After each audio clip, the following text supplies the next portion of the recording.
Station, this is Holly Menino with KOMO in Seattle. How do you hear me? Good morning. I hear you loud and clear.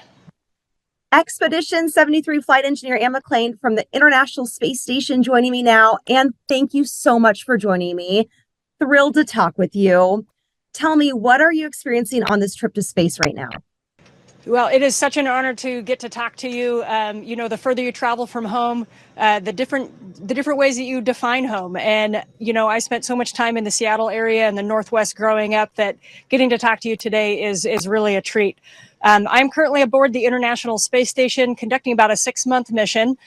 This is a national orbiting laboratory. So on any one day, we're doing a variety of different science and maintenance tasks to keep this amazing national lab running. When the space station passes by your home state, what crosses your mind when you see Washington? What's really cool about coming up on Washington State is that you can really spot it. You can see Puget Sound and, Whidbey Island. I spent a lot of time there as a kid, too. Now, I grew up in Spokane, Washington, and I got to tell you the story of the first time that I flew over Washington State looking for both Seattle area and Spokane. I flew over, I saw Puget Sound. I thought, okay, great. In another minute, we'll be over Spokane. And I kept trying to take pictures. And one of my crewmates floated in who had a little more experience than me. And he said, "What are you trying to take pictures of?" And I said, "Spokane, Washington." And he said, "We're already over Minnesota."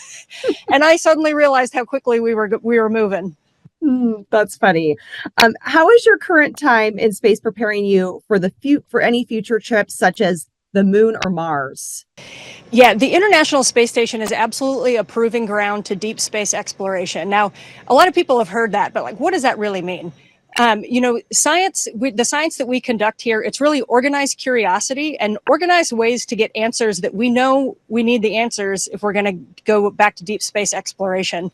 And you can kind of think of Space Station as a really unique platform, not only for exploration, which is kind of as I picture everything beyond here in our solar system, but also we are discovering a lot about technologies on Earth and disease on Earth. And so right now our mission, it enables deep space exploration because we can ask and answer certain questions like, how is the human body going to behave in space? What kind of systems are going to be the most robust? One of the key differences between the International Space Station and, say, a trip to Mars is how dependent we can be on Earth. So right now, behind the camera, I can see a whole bunch of stowage that just came up on a resupply vehicle this past week. And that was great. So if something broke a month ago, we could tell ground and they could send us a replacement. Now, when we go to deep space exploration back to Mars, we're not going to have resupply vehicles showing up. And so if you think about the level of complication of having to plan every single thing that may go wrong on that vehicle or every piece of equipment that you may need, and we either have to take it with us or manufacture it when like on a 3D printer type of thing on that spacecraft. Yeah, this is all preparing you for that. And can you detail to me what a day in space is like for you? I'm sure every day is different, but is there a standard day at all? Yeah, we can the standard day is basically a Monday through Friday. We work about 12-hour days. So we have a morning meeting, like sync point with our ground control centers at about 7:30 in the morning. And we have the same thing at about 7:30 at night. And in between those 12 hours, Monday through Friday, we are kept very busy. Utilization is the name that we call it when we are conducting science experiments. So for instance, today, I'll be pulling out some of the equipment and installing it right here to my right that's going to look at how plants propagate in space. Earlier today, we set up the glove box to do a science experiment tomorrow where we're looking at nanotherapeutics. We also have an exercise period during that time. So countermeasures are actually what we call it. We have to work against bone and muscle loss in our bodies. Our bodies were designed on Earth and they're used to living on Earth. And so in order to keep our bones strong and our muscles from atrophying, we do about 2 to 2.5 hours of exercise every day, because if I could say anything, your bones only are going to be are only as strong as they need to be. So it's important that we load our muscles and bones. We also do a lot of prep work. We have a spacewalk later this week. So one of the big things that's consuming our crew time right now is preparing for that spacewalk. There's a lot that goes into that. All 4 of our crew members are actively preparing for that as well. So Monday through Friday is kind of an array of work type tasks. And on the weekend, it does ease up a little bit. We do some cleaning and maintenance around the space station, and then we get a little bit of time to relax. Tell me about your upcoming spacewalk. I know that's just in a couple of days. That's right. On Thursday, May 1st, my crewmate Nicole Ayers and myself will be going out to conduct some upgrades on the outside of Space Station.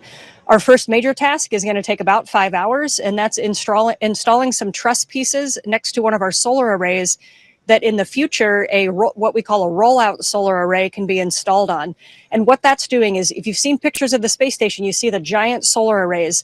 Now, if you look up a picture recently in the last few years of Space Station, you're going to see a second solar array next to those solar arrays that kind of it's a little bit smaller and it's a little bit angled out.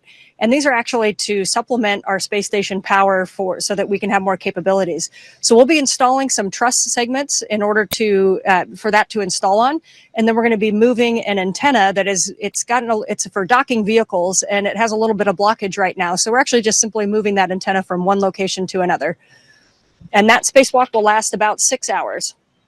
How does your time in space right now compare to your previous trips?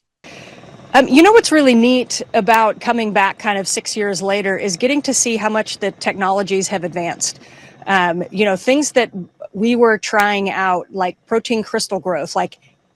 I remember in 2019, that was a really big question of, can we grow protein crystals in space more rapidly and more uniformly than we can on Earth, which really helps scientists in doing disease and pathology research, particularly into Parkinson's disease at the time. And now 6 years later, we have these fabrication facilities that we know we can grow crystals in space. And so now, hey, let's kind of scale that up. So to me, it's been really neat to see the advancement of technology. This is very much of a learning platform. And so we do an experiment, we get the answers, we make them better next time. It's also really fun being back with a new crew. So we have a really diverse crew, both by nationality and by experience. And so it's really fun to kind of experience a different time with a different crew. Yeah, for those young girls watching this and watching your journey, what's a message that you have for them? Yeah, so one of the reasons that I think it's so satisfying being up here on Space Station is because ever since I was a little kid in Washington State growing up, this is what I wanted to do. So if I can send a message to people that have a dream, and it doesn't matter what that dream is, and it doesn't matter if you're 5 years old, 50 years old, or 95 years old. If you have a dream, you have to take the first step and get out of your comfort zone to do it. I grew up in Spokane, Washington. I went to college across the country at West Point in New York. And I remember sitting on the airplane flying across the country and thinking to myself, man, I don't know if I want to do this. I don't know if I'm good enough to do it. I don't know if I'm going to make it through West Point. It's a really challenging school. And I was kind of nervous about it. And probably if you told me I could get off that airplane, I would have. But that was kind of the first time I distinctly remember what it feels like to get out of your comfort zone, because our dreams don't come to us in our comfort zone. So I had to get up and I had to leave and I had to do something a little bit scary in order to do this. And it's absolutely worth it. And I'm so proud of my former self for taking those steps. So to any of you out there that are thinking, I want to do this when I grow up, I want to try this, but what if I fail? You know what? Like, that's how you know that you're getting out of your comfort zone. If you're a little bit nervous about failing, then you're going in the right direction. Got to push yourself. Okay, Anne, will you please show us your favorite microgravity trick? I'm not known for being super coordinated, but Okay. I do like jumping on walls and continuing conversations. One of the cool things about being in microgravity after a while is you can kind of see these handrails and your feet just kind of chase the handrails.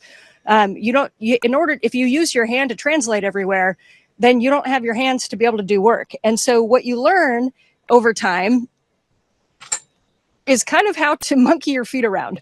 So I think it's really fun being able to work in 3D. Rooms that are small feel like a lot bigger. So this room I'm in right now, I can touch the ceiling, but there's also 4 sides to it, where all of which can contain science and maintenance and hardware. And so we really get to maximize the space. So I kind of love working on the ceiling.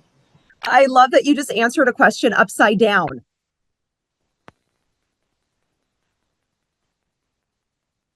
Anything else you want to show us? What's really cool is how many different things go on Space Station. Just as I was waiting for this event to start, I was looking around and thinking about how much I've done just in this module just today and what I can see. So right now I'm floating in the Columbus module, which is a module that belongs to the European Space Agency. And Right next to me, this is one of our big human research modules. So right next to me is an ultrasound machine. Just this morning, I was taking imagery of my own jugular and my heart as part of an experiment to see how blood flow and pressures change over time with spaceflight. Right back here, I took some eye pressure measurements. I already mentioned that just to my right, we'll be installing plant research, figure out how we can better grow plants in space. I can see a glove box. I can see an EMU, which is a spacesuit, where we have one of our extra spacesuits right in front of us because we had to clear out the airlock, getting ready for our spacewalk. So this is very much a working laboratory. And I know sometimes if you haven't seen it, you can look at this and go, man, there's wires and cables everywhere. Why don't they clean it up? But the key is that all these wires and cables being on the front of racks allows everything to be accessible and modular. So when a visiting vehicle comes up, we can literally pull out a box, a science experiment, undo all the cables, put a different one in, put the cables all back. And a lot of times they can run these experiments from the ground. So I think it's really cool just being on this laboratory. Every single little piece here was well thought out and has a purpose. That's amazing. What do you think is the biggest thing that you'll take from space and take back home once you come back to Earth? You know what I really hope, and I think space flight has made me very reflective on kind of the big picture life, like where did we come from, where are we going, what does it all mean?